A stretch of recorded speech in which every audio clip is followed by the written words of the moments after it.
जय श्री कृष्ण। कुछ लोगों में यह भ्रम फैला हुआ है कि गीता तो साधु सन्यासियों के काम की चीज़ है, गृहस्थों के काम की नहीं। इसीलिए वे लोग प्रायः बालकों को इस भय से गीता नहीं पढ़ाते कि इसे पढ़कर ये लोग गृहस्थ का त्याग कर देंगे। परंतु उनका ऐसा समझना सर्वथा भूल है। यह बात पूर्व की वीडियो में भी स्पष्ट हो चुकी है।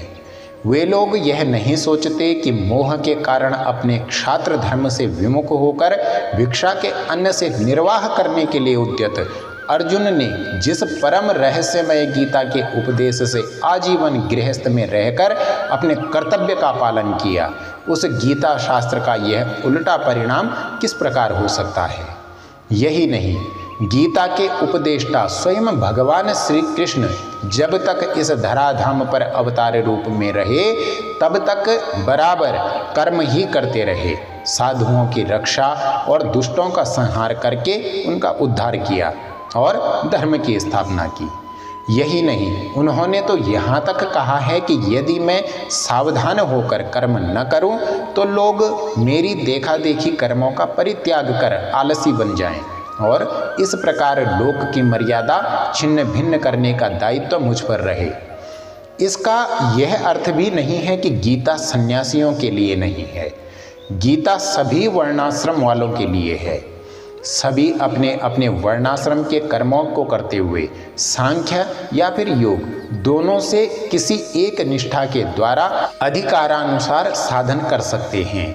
गीता में भक्ति, ज्ञान, कर्म सभी विषयों का विशद रूप से विवेचन किया गया है। सभी मार्गों से चलने वालों को इसमें यथेष्ट सामग्री मिल सकती है। किंतु अर्जुन भगवान के भक्त थे, अतः सभी विषयों का प्रतिपादन करते हुए जहाँ अर्जुन को स्वयं आचरण करने के लिए आज्ञा दी है, वहाँ भगवान ने उन्हें प्रायः भक्ति प्रदान कर्मयोग का उपदेश दिया है। कहीं कहीं केवल कर्म करने की भी आज्ञा दी है, परंतु उसके साथ भी भक्ति का अन्य स्थलों से अध्याहार कर लेना चाहिए। चौथे अध्याय के 34वें श्लोक में जो भगवान ने अर्जुन को ज्ञानियों के पास जाकर ज्ञान सीखने की आज्ञा दी है, वह भी ज्ञान प्राप्त करने की प्रणाली बतलाने तथा अर्जुन को चेतावनी देने के लिए वास्तव में भगवान का आशय अर्जुन को ज्ञान सीखने के लिए किसी ज्ञानी के पास भेजने का नहीं था और न अर्जुन ने जाकर इस प्रकार कोई प्रक्रिया से कहीं ज्ञान सीखा है। उपक्रम उपसंहार को देखते हुए भी गीता का पर्यवसान शरणागति में ही प्रतीत होता है। वैसे तो गीता का उपदेश अशोच्यानन्वशोचस्त्वम इस श्लोक से प्रारंभ हुआ है, किंतु इस उपक्रम का बीज कार्पण्य दोषोपहत स्वभावः अर्जुन की इस उक्ति में है, जिसमें प्रपन्नम पद से शरणागति का भाव स्पष्ट है। इसीलिए सर्वधर्मान परित्यज्य इस श्लोक से भगवान ने शरणागति में ही अपने उपदेश का उपसंहार भी किया है। गीता का ऐसा कोई भी अध्याय नहीं है जिसमें कहीं न कहीं भक्ति का प्रसंग न आया हो। उदाहरण के लिए दूसरे अध्याय का 61वां श्लोक, तीसरे अध्याय का 30वां, चौथे अध्याय का 11वां श्लोक, 5वें अध्याय का 29वां श्लोक, छठे अध्याय का 47वां श्लोक, 7वें अध्याय का 14वां, 8वें अध्याय का 14वां, 9वें अध्याय का 44वां श्लोक, 10वें अध्याय का 9वां श्लोक, 11वें अध्याय का 54वां श्लोक, 12वें अध्याय का 2रा श्लोक, 13वें अध्याय का 10वां, 14वें अध्याय का 26वां, 15वें अध्याय का 19वां श्लोक, 16वें अध्याय का पहला, जिसमें ज्ञान योग व्यवस्थिति पद के द्वारा भगवान ने ध्यान की बात कही है, 17वें अध्याय का 27वां और 18वें अध्याय का 66वां श्लोक देखना चाहिए। इस प्रकार प्रत्येक अध्याय में भक्ति का प्रसंग अवश्य आया है। 7वें से लेकर 12वें अध्याय तक में तो भक्ति योग का प्रकरण भरा पड़ा है। इसीलिए इन 6 अध्यायों को भक्ति प्रदान माना गया है। यहाँ इस विषय को संक्षिप्त करने के लिए उदाहरणार्थ प्रत्येक अध्याय के एक एक श्लोक की ही संख्या बतला रहे हैं।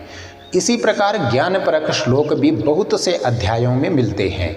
उदाहरण के लिए दूसरे अध्याय का 29वां, तीसरे का 28वां, चौथे अध्याय का 24वां, 5वें अध्याय का 13वां, 6ठे अध्याय का 29वां, 8वें का 13वां, 9वें अध्याय का 15वां श्लोक, 12वें अध्याय का 3रा श्लोक, 13वें अध्याय का 44वां श्लोक, 14वें अध्याय का 19वां और 18वें अध्याय का 49वां श्लोक आपको अवश्य देखना चाहिए।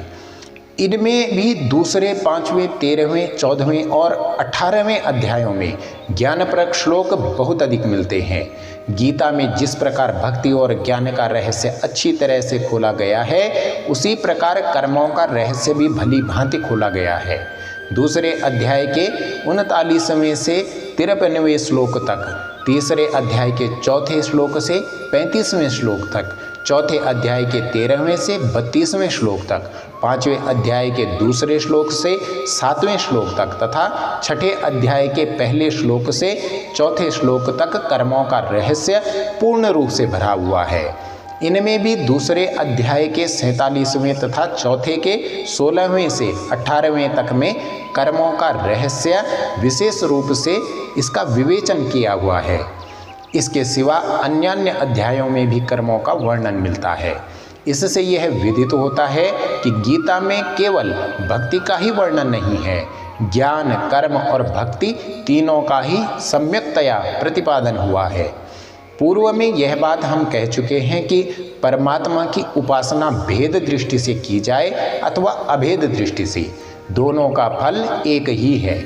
यह बात कैसे कही गई? क्योंकि भेदोपासक को तो भगवान साकार रूप में देते हैं और इस शरीर को छोड़ने के बाद वह उन्हीं के परम धाम को जाता है, और अभेदोपासक स्वयं ब्रह्म रूप हो जाता है, वह कहीं जाता या आता नहीं। दोनों का समन्वय कैसे है, अब इसी पर विचार करते हैं।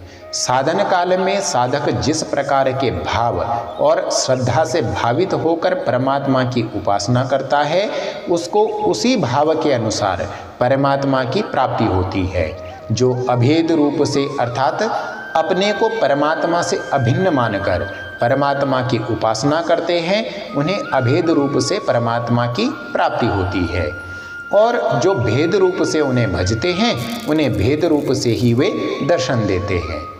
साधक के निश्चयानुसार परमात्मा भिन्न भिन्न रूप से सब लोगों को मिलते हैं।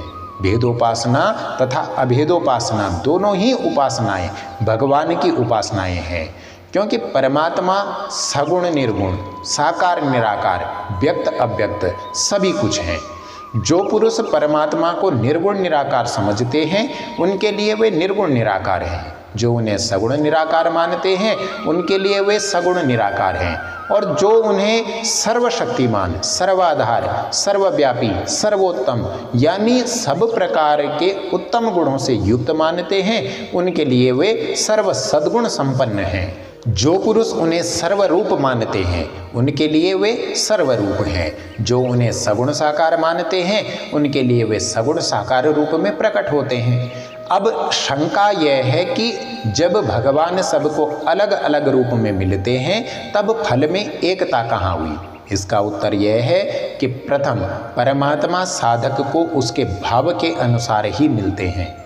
उसके बाद जो भगवान के यथार्थ तत्व की उपलब्धि होती है, वह वाणी के द्वारा अकथनीय है, वह शब्दों द्वारा बतलाई नहीं जा सकती।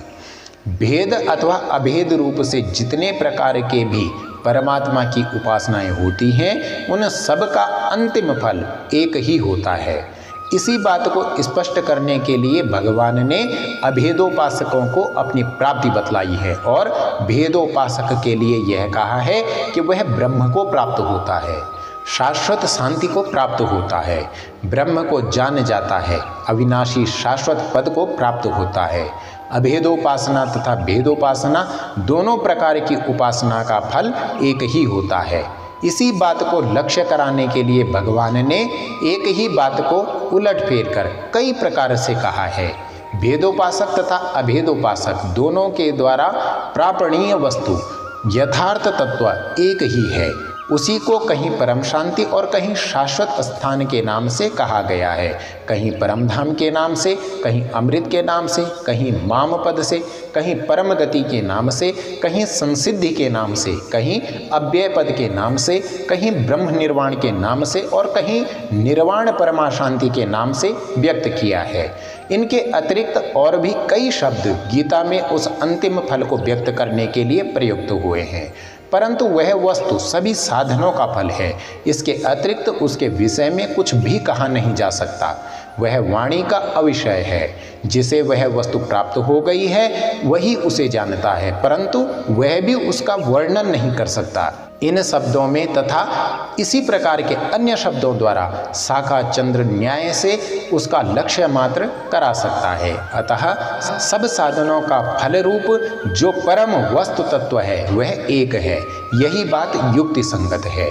परमात्मा का यह तात्विक स्वरूप अलौकिक है, परम रहस्यमय है, गुह्यतम है। जिन्हें वह प्राप्त है वे ही उसे जानते हैं, परंतु यह बात भी उसका लक्ष्य कराने के उद्देश्य से ही कही जाती है। युक्ति से विचार कर देखा जाए तो यह कहना भी नहीं बनता। जय श्री कृष्ण।